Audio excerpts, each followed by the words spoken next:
अपने पति के गुजर जाने के बाद मैं और मेरी बेटी ससुर जी के साथ अकेले रहते थे। मेरी सास तो बहुत पहले ही गुजर चुकी थीं, जब मेरे पति करीब 10 साल के थे। मुझे और ससुर जी को गहरा सदमा लगा था। मुझसे कहीं ज्यादा सदमा तो ससुर जी को लगा था, क्योंकि उनका वंश भी खत्म हो चुका था। जब स्थिति कुछ ठीक हुई, तब एक दिन शाम के समय जब मैं अपनी बेटी को सुला रही थी, उसी समय ससुर जी दरवाजा खोलकर अंदर आए। मैं घबराहट के मारे एकदम से बैठ गई। मैंने अपनी चुन्नी ठीक की और ससुर जी से पूछा, ससुर जी, क्या बात है? क्या हुआ? वह जाकर मेरे साथ ही बिस्तर पर बैठ गए। मैं थोड़ा सा सरक गई। गर्मियों के दिन थे और पंखा चल रहा था। ससुर जी ने मेरा हाथ पकड़ा और मेरी आंखों में देखकर कहा, बहू, तू भी अभी जवान है। ऊपर वाले ने हम दोनों के साथ बहुत गलत किया। मेरा बेटा और मेरी पत्नी मुझसे छीन लिए गए। पत्नी के गुजर जाने के बाद मेरे लिए मेरा बेटा ही सब कुछ था, इसलिए मैंने दूसरी शादी भी नहीं की। लेकिन आज जब वह भी इस दुनिया में नहीं रहा, तो मेरा वंश भी खत्म हो गया है। एक बात है जो मेरे दिल में कई दिनों से चल रही है। आज मैं तुमसे कहना चाहता हूं। कहीं तुम मुझे गलत तो नहीं कहोगी? अब मैं थोड़ा घबरा गई थी। मैंने धीरे और घबराते हुए कहा, ससुर जी, बताइए, क्या बात है? फिर उन्होंने कहा, बहू, मैं चाहता हूं कि यह वंश खत्म ना हो। मैं अपना वंश आगे बढ़ाना चाहता हूं। इसके लिए मुझे तुम्हारी इजाजत लेना जरूरी है। उनके मुंह से ऐसा सुनकर मेरे पैरों तले जमीन खिसक गई। मैंने सोचा नहीं था कि ससुर जी कभी ऐसी बात भी कहेंगे। मैंने कहा, ससुर जी, यह आप क्या कह रहे हैं? मैं आपके बेटे की बहू हूं। आप मुझसे यह बात कैसे कह सकते हैं? मैं आपकी बहुत इज्जत करती हूं। ऐसी बातें आपके मुंह से शोभा नहीं देती। वह कहने लगे, बहू, मैं भी तुम्हारी बहुत इज्जत करता हूं, इसलिए तुमसे कह रहा हूं। जो बात मेरे मन में थी, वह मैंने तुम्हें बता दी। अब इसके बारे में सोचना तुम्हारा काम है। अभी मैं भी तो जवान हूं। आज तक मैंने इस बारे में नहीं सोचा था, लेकिन आज मुझे इसकी जरूरत महसूस हो रही है, और यह जरूरी भी है। इतना कहकर ससुर जी वहां से चले गए। मैं एकदम से स्तब्ध रह गई। मुझे लग रहा था कि यह सब एक सपना है। मेरे पति को गुजरे हुए 1 साल होने वाला था। मैं भी अपनी जिंदगी में अब आगे बढ़ना चाहती थी। मैंने ससुर जी की बातों पर काफी विचार किया। फिर एक दिन जब ससुर जी सो रहे थे, मैं उनके कमरे में गई। मैंने उन्हें पांव से लेकर सिर तक देखा। वह अभी भी जवान थे। उनकी उम्र मुश्किल से 50 साल होगी। मैं उनके चेहरे की तरफ देख रही थी और तभी ससुर जी ने अपनी आंखें खोल दी। उन्होंने कहा, बहू, तुम? उनके ये शब्द हैरानी से भरे हुए थे। मैं उनकी तरफ देखकर मुस्कुरा रही थी। बस, फिर क्या था? आगे जो हुआ, वह तुम्हारी सोच से भी बिल्कुल परे होगा। बस, मैं इतना कहना चाहती हूँ कि मुझे उसी घर में वह मिल गया था जिसकी जरूरत मुझे भी थी, और ससुर जी को भी। दोस्तों, जिंदगी में कई बार ऐसे मोड़ भी आते हैं जिनकी आपने कभी कल्पना भी नहीं की होती, और बस हमें ऊपर वाले के उस फैसले को मानना पड़ता है। ऐसा ही कुछ इस कहानी में भी है। बस कहानी को अंत तक जरूर सुने। मैं आपको यह कहानी शुरू से सुनाती हूँ, लेकिन पहले आपसे गुजारिश है कि प्लीज, जब तक मैं कहानी शुरू करती हूँ, तब तक आप मुझे सब्सक्राइब कर लें। मैं मनोरंजन से भरपूर कहानियां लाने में बहुत मेहनत करती हूँ। मेरी इस मेहनत के लिए इतना तो आप भी कर सकते हैं। चलिए, कहानी शुरू से सुनाती हूँ। मेरा नाम जानवी है, और जब मैं 18 साल की थी, तो मेरी शादी हो गई थी, क्योंकि मेरे पिता को कैंसर था। वह अपने जीते जी मेरी शादी देखना चाहते थे। मेरी शादी के 2 महीने बाद ही मेरे पिता भी चल बसे। घर पर मेरी माँ अब अकेली थीं। जिस लड़के से मेरी शादी हुई थी, वह भी इकलौता ही था। उसकी माँ बचपन में गुजर चुकी थी। सिर्फ पिता ही थे जो उसे माँ और बाप दोनों का प्यार दे रहे थे। लड़का अच्छा था। उसमें कोई भी बुरी आदत नहीं थी। मैं अपने पति के साथ बहुत खुश थी। शादी के 1 साल बाद मैंने एक लड़की को जन्म दिया। बेटी का नाम था साक्षी। जब साक्षी 1 साल की थी, उसी समय हमारी जिंदगी में एक ऐसा दिन आया जिसने मेरी और मेरे ससुर जी की पूरी जिंदगी ही बदल दी। मेरे पति घरों और बिल्डिंगों में रंग करने का काम करते थे। अचानक एक बिल्डिंग से वह नीचे गिर गए और उनकी वहीं मौके पर मौत हो गई। इस खबर ने हमारे घर के साथ साथ आसपास के दूर दूर के इलाकों तक के लोगों को हिला दिया। लोग हमारे घर हमें सहानुभूति देने आते थे। जब तक लोगों का आना जाना लगा रहा, तब तक हमें इतनी दिक्कत महसूस नहीं हुई। लेकिन जब लोगों का आना जाना बंद हुआ, तब मैं और मेरे ससुर जी अपने अपने कमरों में बैठकर बस रोते ही रहते थे। एक दिन ससुर जी ने मेरे कंधे पर हाथ रखा और कहा, बहू, मैंने तो अपनी बीवी को भी खोया है और अपना बेटा भी। मेरे पास तुम दोनों के सिवा अब कोई नहीं है। मेरा बेटा मेरे लिए सिर्फ बेटा नहीं, बल्कि दोस्त जैसा था। जीना तो पड़ता ही है, जो रह जाते हैं उनके लिए। तुम इस तरह चिंता में डूबी रहोगी तो मेरा ना सही, इस बच्ची का ख्याल कौन रखेगा? मैंने फिर अपने आप को संभालने की कोशिश की। घर एकदम सूना सूना लगता था। ससुर जी साक्षी का बहुत अच्छे से ख्याल रखते थे। कई बार साक्षी उनके पास ही सो जाया करती थी। धीरे धीरे दिन बीतते गए। एक दिन मैं ससुर जी के कमरे की सफाई कर रही थी। जब मैं झाड़ू लगा रही थी, उसी समय मेरे गले से चुन्नी सरक गई थी। जब तक मैंने अपनी चुन्नी संभाली, ससुर जी की नजर मुझ पर पड़ चुकी थी। मैंने नजरें फेर लीं और इस तरह से व्यवहार किया जैसे कुछ हुआ ही ना हो। मैंने यह भी नहीं देखा कि उसके बाद भी ससुर जी मुझे देख रहे थे या नहीं। ससुर जी अपना गम छिपाते रहते थे, लेकिन जब वह अपने कमरे में होते थे, तब अपने गमों को मिटाने के लिए शराब पी लिया करते थे। जब वह नशे में होते थे, तब बहुत देर तक बस रोते ही रहते थे। मैं उन्हें चुप कराती थी। जाने वाला तो चला गया था, लेकिन अब मुझे अपने ससुर का भी ख्याल रखना था। मेरे ससुर आर्मी से रिटायर्ड थे। उन्हें 15,000 रुपए पेंशन मिलती थी, जिससे घर का गुजारा आसानी से चल पड़ता था। धीरे धीरे जिंदगी आगे बढ़ने लगी। घर में साक्षी की किलकारियां गूंजने लगीं। कई बार मेरी माँ भी मेरे घर आती और कई कई दिनों तक रुक जाती। आखिर उनकी बेटी तो अकेली रह गई थी। जब मेरी माँ हमारे घर आती थीं, तो मुझे अपने पति की कमी का एहसास कुछ कम हो जाता था। साक्षी ज्यादातर अपने दादा के साथ ही रहती थीं, लेकिन वह उन्हें पापा कहती थी। मैं अक्सर अपने पति की फोटो सीने से लगाकर रोती रहती थी। जब कभी मुझे उनकी कमी बहुत ज्यादा महसूस होती थी, तो साक्षी अपनी टूटी फूटी जुबान में मुझसे पूछती, यह फोटो में कौन है? मैं उससे कहती, ये तुम्हारे पापा हैं। बस तब से वह अपने दादा को भी पापा कहने लगी। छोटी बच्ची थी, इसलिए न मैंने और न ही ससुर जी ने उसे कभी रोका। धीरे धीरे वह करीब 4 साल की हो गई। एक दिन साक्षी ने ऐसी जिद कर दी, जिसे पूरा करना मेरे लिए भी संभव नहीं था। सोने से पहले वह जिद करने लगी कि उसे मम्मी और पापा दोनों के साथ सोना है। मैं ससुर जी की तरफ देखने लगी। ससुर जी साक्षी की बात पर मुस्कुरा रहे थे। मैंने साक्षी को डांटते हुए कहा, साक्षी, ऐसा नहीं कहते हैं। तुम या तो मेरे पास सो या फिर अपने पापा के पास। गलती मेरी भी थी, क्योंकि मैंने कभी उसे यह नहीं बताया कि मेरे ससुर, जिन्हें वह पापा कहती है, उसके पापा नहीं बल्कि दादा हैं। सब कुछ धीरे धीरे हमारी आंखों के सामने हुआ, लेकिन हमने कभी उसे ऐसा कहने से रोका ही नहीं।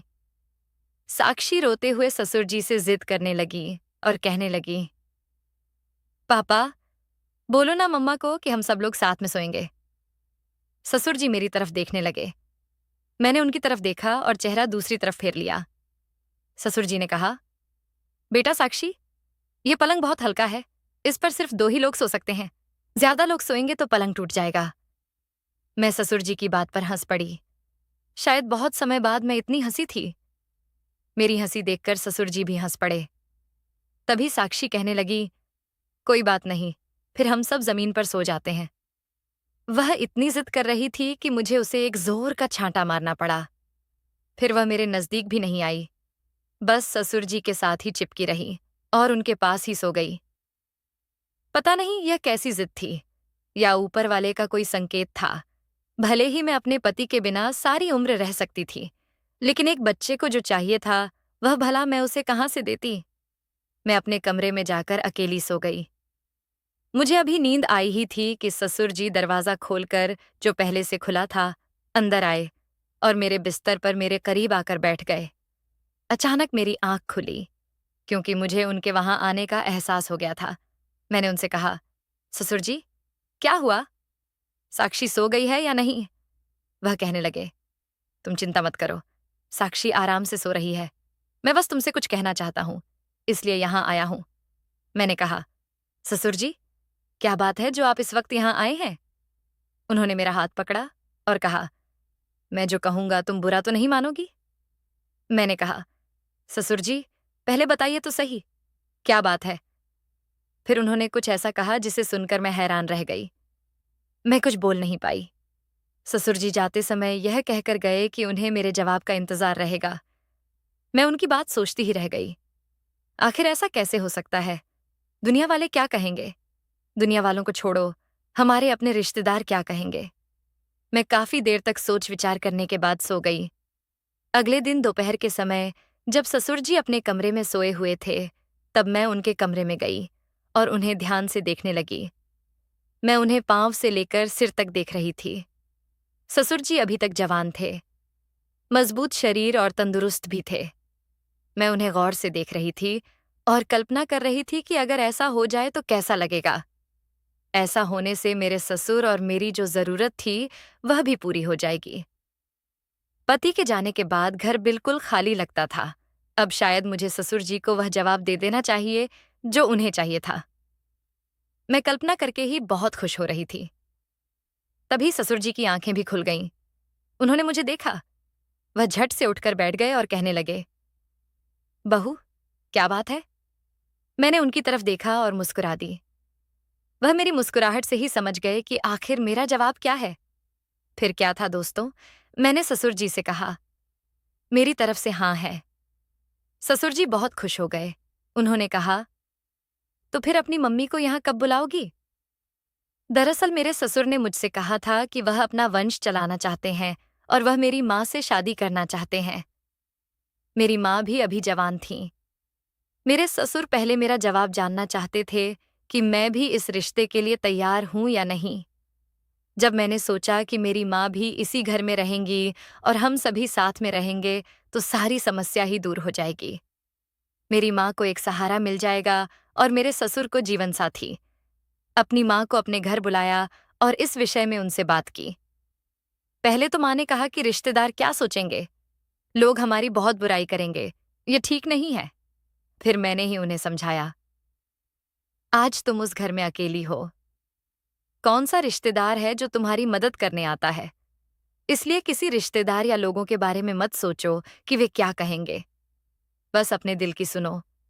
क्या तुम्हें नहीं लगता कि हम सब साथ में रहेंगे तो कितना अच्छा लगेगा? अलग अलग रहकर जीना धीरे धीरे मरने के समान है। मैंने उन्हें काफी कुछ समझाया। फिर मेरी माँ भी तैयार हो गईं। कुछ ही दिनों में मैंने खुद अपने ससुर जी और माँ की कोर्ट में शादी करवा दी। अब हम सभी एक साथ एक ही घर में रहते हैं। मेरी बेटी साक्षी अब बड़ी हो गई है। अब वह ससुर जी को पापा नहीं, बल्कि नाना कहती है, क्योंकि मेरे ससुर जी मुझे अपनी बेटी ही मानते हैं। उन्होंने ही कहा कि साक्षी उन्हें दादा या पापा नहीं, बल्कि नाना कहेगी। दोस्तों, मुझे पता ही नहीं चला कि मेरी यह कहानी कब और कैसे पलट गई। मैंने सोचा नहीं था कि एक दिन ऐसा भी हो सकता है। समस्याएं बहुत होती हैं, लेकिन उन समस्याओं का समाधान भी जरूर होता है। मेरे ससुर जी और मेरी माँ ने मेरे लिए भी एक रिश्ता ढूंढ लिया। लड़का अच्छा खासा कमाता था और वह तलाकशुदा था। मेरी शादी होने के कुछ समय बाद ही मेरी माँ ने भी एक लड़के को जन्म दिया।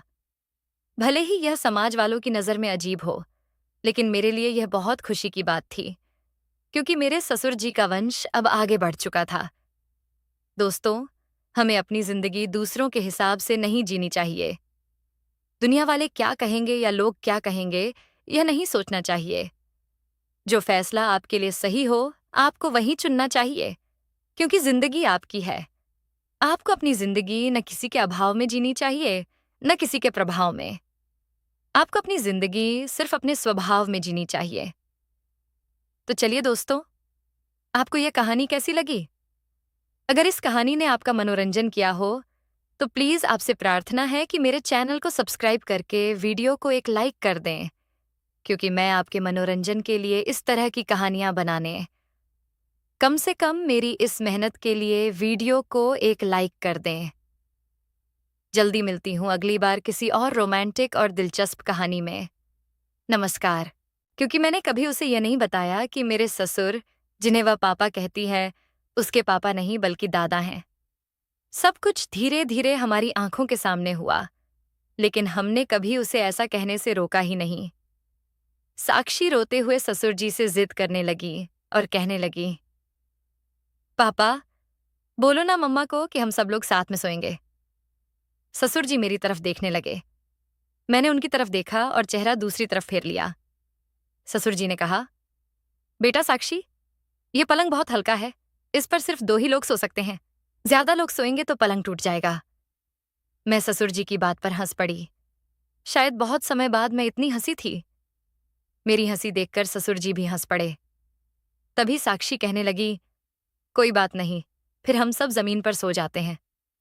वह इतनी जिद कर रही थी कि मुझे उसे एक जोर का छांटा मारना पड़ा।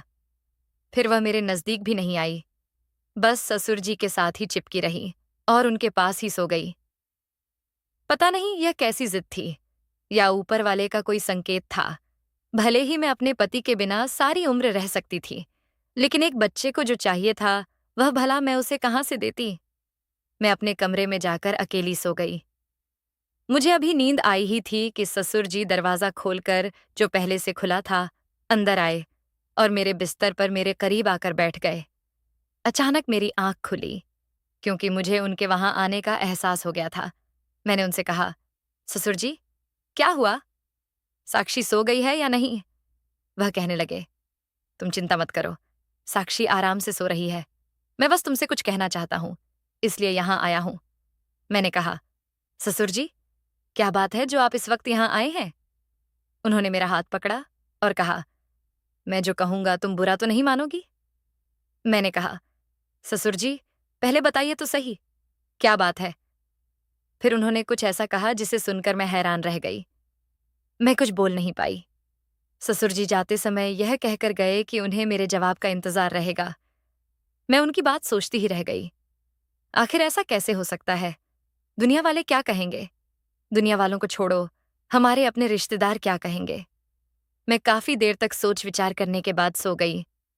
अगले दिन दोपहर के समय, जब ससुर जी अपने कमरे में सोए हुए थे, तब मैं उनके कमरे में गई और उन्हें ध्यान से देखने लगी। मैं उन्हें पांव से लेकर सिर तक देख रही थी। ससुर जी अभी तक जवान थे, मजबूत शरीर और तंदुरुस्त भी थे। मैं उन्हें गौर से देख रही थी और कल्पना कर रही थी कि अगर ऐसा हो जाए तो कैसा लगेगा। ऐसा होने से मेरे ससुर और मेरी जो जरूरत थी, वह भी पूरी हो जाएगी। पति के जाने के बाद घर बिल्कुल खाली लगता था। अब शायद मुझे ससुर जी को वह जवाब दे देना चाहिए जो उन्हें चाहिए था। मैं कल्पना करके ही बहुत खुश हो रही थी। तभी ससुर जी की आंखें भी खुल गईं। उन्होंने मुझे देखा। वह झट से उठकर बैठ गए और कहने लगे, बहू, क्या बात है? मैंने उनकी तरफ देखा और मुस्कुरा दी। वह मेरी मुस्कुराहट से ही समझ गए कि आखिर मेरा जवाब क्या है। फिर क्या था दोस्तों, मैंने ससुर जी से कहा, मेरी तरफ से हाँ है। ससुर जी बहुत खुश हो गए। उन्होंने कहा, तो फिर अपनी मम्मी को यहाँ कब बुलाओगी? दरअसल मेरे ससुर ने मुझसे कहा था कि वह अपना वंश चलाना चाहते हैं और वह मेरी माँ से शादी करना चाहते हैं। मेरी माँ भी अभी जवान थीं। मेरे ससुर पहले मेरा जवाब जानना चाहते थे कि मैं भी इस रिश्ते के लिए तैयार हूं या नहीं। जब मैंने सोचा कि मेरी माँ भी इसी घर में रहेंगी और हम सभी साथ में रहेंगे, तो सारी समस्या ही दूर हो जाएगी। मेरी माँ को एक सहारा मिल जाएगा और मेरे ससुर को जीवन साथी।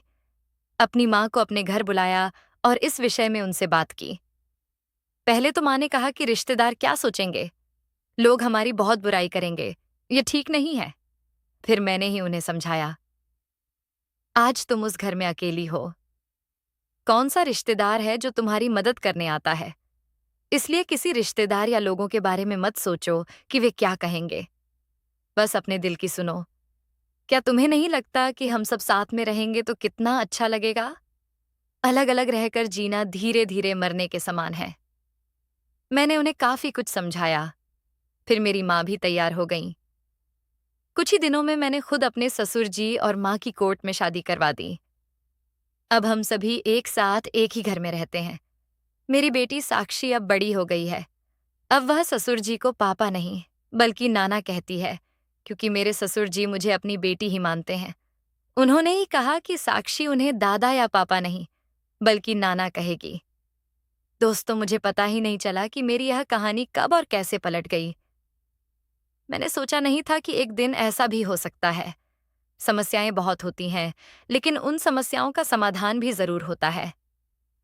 मेरे ससुर जी और मेरी माँ ने मेरे लिए भी एक रिश्ता ढूंढ लिया। लड़का अच्छा खासा कमाता था और वह तलाकशुदा था। मेरी शादी होने के कुछ समय बाद ही मेरी माँ ने भी एक लड़के को जन्म दिया। भले ही यह समाज वालों की नज़र में अजीब हो, लेकिन मेरे लिए यह बहुत खुशी की बात थी, क्योंकि मेरे ससुर जी का वंश अब आगे बढ़ चुका था। दोस्तों, हमें अपनी जिंदगी दूसरों के हिसाब से नहीं जीनी चाहिए। दुनिया वाले क्या कहेंगे या लोग क्या कहेंगे, यह नहीं सोचना चाहिए। जो फैसला आपके लिए सही हो, आपको वही चुनना चाहिए, क्योंकि जिंदगी आपकी है। आपको अपनी जिंदगी न किसी के अभाव में जीनी चाहिए, न किसी के प्रभाव में। आपको अपनी जिंदगी सिर्फ अपने स्वभाव में जीनी चाहिए। तो चलिए दोस्तों, आपको यह कहानी कैसी लगी? अगर इस कहानी ने आपका मनोरंजन किया हो, तो प्लीज आपसे प्रार्थना है कि मेरे चैनल को सब्सक्राइब करके वीडियो को एक लाइक कर दें, क्योंकि मैं आपके मनोरंजन के लिए इस तरह की कहानियां बनाने में बहुत मेहनत करती हूँ। कम से कम मेरी इस मेहनत के लिए वीडियो को एक लाइक कर दें। जल्दी मिलती हूँ अगली बार किसी और रोमांटिक और दिलचस्प कहानी में। नमस्कार।